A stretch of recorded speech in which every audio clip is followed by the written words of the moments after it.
আসসালামু আলাইকুম রহমতুল্লাহ। আমি এস.এম. সায়েম মাদানী পিসি স্কুলে আপনাদের সবাইকে স্বাগতম। আমি আজকে আপনাদের সামনে যে ভিডিওটি নিয়ে উপস্থিত হয়েছি সেটা হচ্ছে বর্তমান সময়ের সবচেয়ে আলোচিত একটা বিষয়, অ্যাসাইনমেন্ট জমা দেওয়া। তো অ্যাসাইনমেন্ট কেন এই মুহূর্তে কেন আমাদের সামনে অ্যাসাইনমেন্ট এসেছে বা ছাত্রছাত্রীদেরকে কেন অ্যাসাইনমেন্টমুখী করা হয়েছে সে সম্পর্কে আপনারা সবাই জানেন যে সারা বিশ্বে করোনা ভাইরাসের কারণে শিক্ষা প্রতিষ্ঠান বন্ধ থাকায় সকল শিক্ষার্থীরা হতাশায় পড়ে গেছে এবং মানসিকভাবে একেবারেই বিপর্যস্ত। শিক্ষামন্ত্রী বা নতুন একটা সিস্টেম প্রণয়ন করেছেন যে প্রত্যেকটা স্কুল থেকে সকল ছাত্রছাত্রীদের বাসায় বসেই ঘরে বসেই তারা যাতে দূরত্ব বজায় রেখে বা একটা নিরাপত্তা বজায় রেখে পড়াশোনার মধ্যে নিমজ্জিত থাকে, সেই জন্য অ্যাসাইনমেন্ট বাসায় রেডি করে স্কুলে জমা দেওয়ার যে সিস্টেমটা করা হয়েছে আমি মনে করি সেটা অনেক ভালো একটা উদ্যোগ।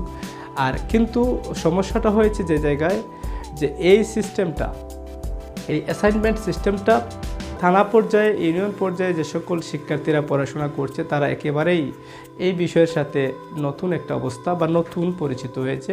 তো এই জন্য অনেক ছাত্রদেরকে আমি দেখেছি যে তারা আসলে বুঝতে পারছে না যে কীভাবে অ্যাসাইনমেন্ট রেডি করতে হবে এবং কেন জমা দিতে হবে এবং কীভাবে জমা দিতে হবে বা অ্যাসাইনমেন্ট কীভাবে আনসার করতে হয় সে সম্পর্কে অনেকেই সচেতন নয়।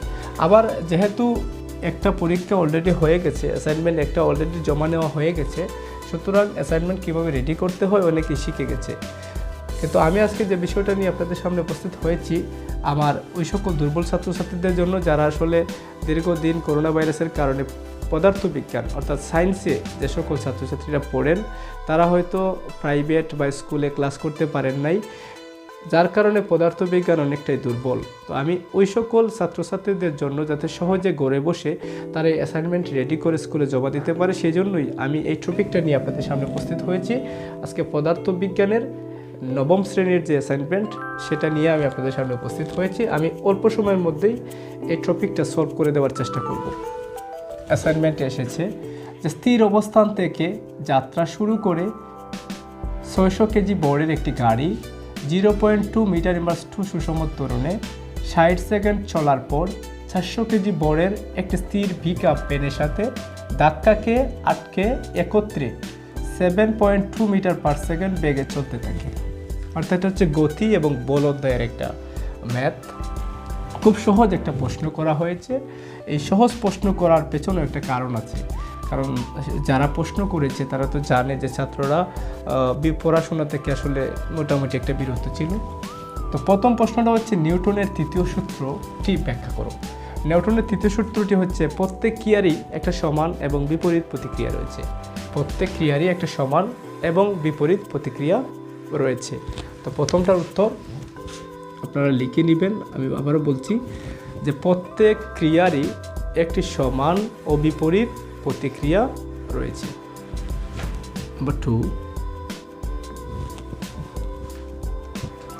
বৈদ্যুতিক পাখার সুইচ বন্ধ করার সাথে সাথে থেমে যায় না কেন? অর্থাৎ বৈদ্যুতিক পাখার সুইচ বন্ধ করার সাথে সাথে বৈদ্যুতিক পাখা কেন থেমে যায় না? এই প্রশ্নটা আসলে এই যে গতিপাঠ থেকে নেওয়া হয়েছে। আমরা জানি যে গতির জড়তা সম্পর্কে আমরা অনেকেই অবগত আছি।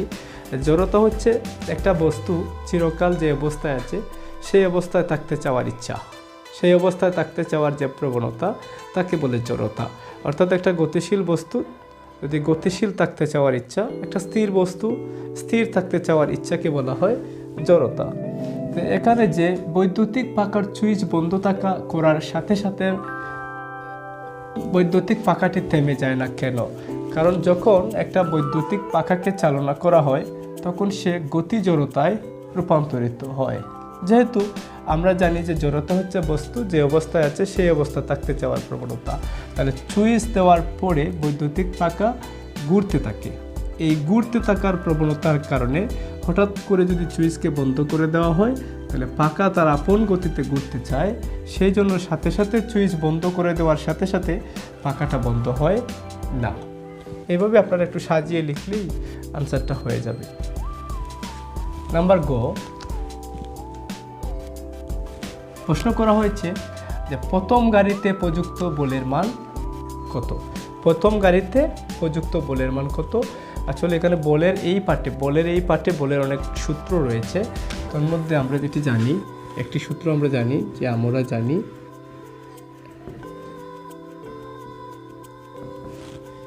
F equal ma। আচ্ছা দেখ, নিউটনের সূত্র থেকে নেওয়া একটি সূত্র এটা। তো এখানে F সমান ma, প্রথম গাড়িতে প্রযুক্ত বলের মান। এই বল, এখানে F হচ্ছে বলের মান নির্ণয় করুন। তাহলে এই সূত্র থেকে যদি বলের মান নির্ণয় করতে হয় তাহলে আমাদেরকে m এবং a এর মান জানতে হবে বা জানা থাকতে হবে। এখানে m এর মান যে স্থির অবস্থা থেকে যাত্রা শুরু করে 600 কেজি বোর্ডের একটি গাড়ি, 600 কেজি বোর্ডের একটি গাড়ি, যেহেতু প্রথম গাড়িতে প্রযুক্ত বলের মান, সুতরাং প্রথম বোর্ডটি নিতে হবে। স্থির অবস্থা থেকে যাত্রা শুরু করে 600 কেজি বোর্ডের একটি গাড়ি, তাহলে এখানে m সমান বোর্ড হচ্ছে m সমান 600 কেজি, এবং প্রথম গাড়ির ত্বরণ হচ্ছে a সমান হচ্ছে 0.2 মিটার সেকেন্ড বাস 2। সুতরাং 600 ইন্টু 0.2 ক্যালকুলেশন করলে হবে 122 নিউটন। বলের একক হচ্ছে নিউটন। এই তো আনসার, এই টপিকটা, এই আনসারটা দিলেই অ্যাসাইনমেন্টের উত্তরটা হয়ে যাবে। ক নাম্বার, উদ্দীপকের ঘটনা ভরবেগের সংরক্ষণশীলতার সূত্র সমর্থন করে কি? উদ্দীপকের মধ্যে যে একটা ঘটনা, এই ঘটনা ভরবেগের সংরক্ষণশীলতার সূত্রকে সমর্থন করে কি না গাণিতিক বিশ্লেষণের মাধ্যমে মতামত দাও। তাহলে ভরবেগের সংরক্ষণশীল যে সূত্র, সেটা আমরা পাঠ্য বই থেকে যেটা পাই, যে একাধিক বস্তুর মধ্যে শুধু ক্রিয়া প্রতিক্রিয়া ছাড়া অন্য কোনো বল কাজ না করলে তাদের মোট ভরবেগের কোনো পরিবর্তন হয় না। অর্থাৎ বস্তুর আদি ভরবেগ এবং বস্তুর শেষ ভরবেগের মধ্যে কোনো পরিবর্তন যদি না হয়, যদি আদি ভরবেগের ভ্যালু এবং শেষ ভরবেগের ভ্যালু সমান হয়, তাহলে বোঝা গেল উদ্দীপকটি ভরবেগের সংরক্ষণশীল সূত্রকে সমর্থন করে। ক নম্বর, আমরা জানি ভরবেগের সংরক্ষণশীল সূত্রটি হচ্ছে m1 u1 m2 u2 m1 plus m2 two b। তো আমরা জানি, অ্যাকচুয়ালি আমরা যেটা জানি ভরবেগের সংরক্ষণশীল সূত্র, আমরা যেটা জানি সেটি হচ্ছে আদি ভরবেগ সমান শেষ ভরবেগ। আমরা যেটা জানি m1 u1 plus m2 u2 equal m1 b1 m2 b2, but এখানে m1 b1 না হয়ে m1 plus m2 equal b হলো কেন?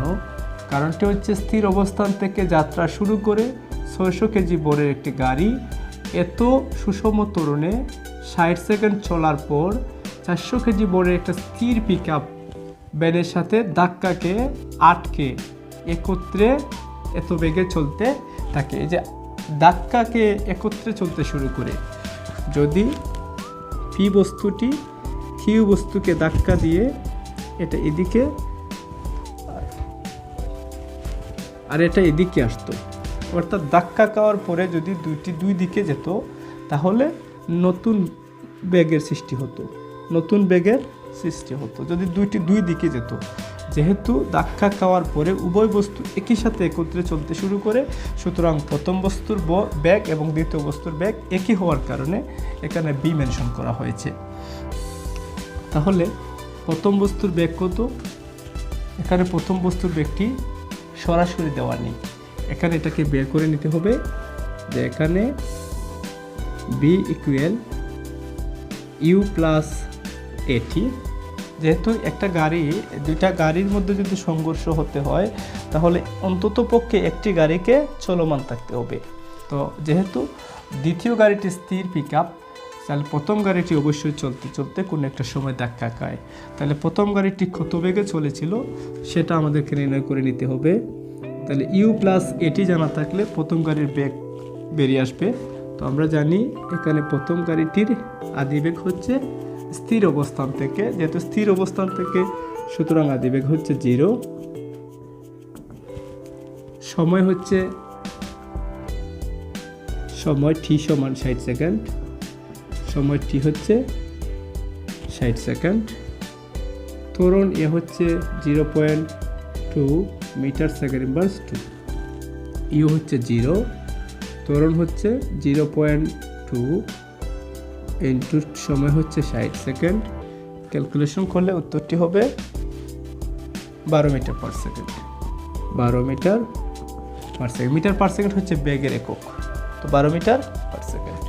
তাহলে প্রথম গাড়িটির ভর হচ্ছে 600, সে 12 মিটার পার সেকেন্ড বেগে চলতে থাকে।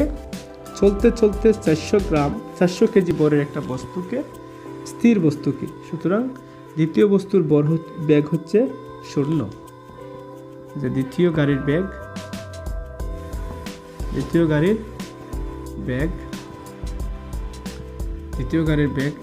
এটাকে ইউ দিলে ভালো হয়, u1। দ্বিতীয় গাড়ির বেগ u2 সমান হচ্ছে এত, সুতরাং 0। এদিকে প্রথম বস্তুর ভর হচ্ছে 600, দ্বিতীয় বস্তুর ভর হচ্ছে 400, এবং তারা ধাক্কা খাওয়ার পরে একত্রে 7.2 মিটার পার সেকেন্ড বেগে চলতে থাকে। তাহলে